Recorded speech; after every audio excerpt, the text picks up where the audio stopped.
Mesdames et messieurs, bonjour et bienvenue sur la Teranga TV. Au sommaire de cette édition, nous parlerons d'une variante britannique qui a été découverte au Sénégal, un grave accident qui s'est produit à Ndiagadakhaté, Hassan Diouf qui retrouve la liberté, Dalifort a un nouveau maire et Diary Sow pour terminer qui rentre au Bercail. Le développement, c'est tout de suite.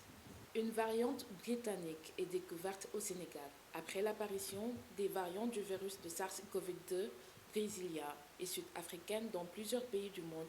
Le président de l'Institut de recherche en santé et de surveillance épidémiologique et de formation, IRSF, confirme la présence de la souche britannique dans les échantillons analysés au Sénégal. Nous vous informons avoir confirmé la présence d'une variante britannique SARS-CoV-2 dans des échantillons, précise le professeur Souleymane Mboup. Accident à Ndiagadakhaté. Entrée en collision d'un minicar et d'un camion dans le département de Guinguinéo. Le bilan s'alourdit, 8 morts. La liste des accidentés ayant perdu la vie s'est allongée. Elle vient de passer de 7 à 8 morts. L'un des blessés évacué à l'hôpital régional de Kaolack finalement a succombé à ses blessures.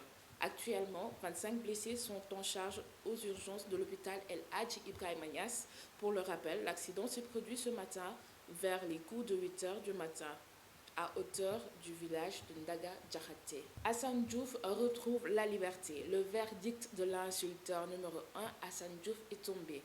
En détention depuis plus de 8 mois, l'insulteur public numéro 1 est désormais libre. Hassan Diouf va pouvoir rentrer chez lui après la décision de la Cour d'appel ce 28 janvier. En effet, le juge l'a reconnu coupable du délit d'outrage à un agent de la force publique dans l'exercice de leurs fonctions.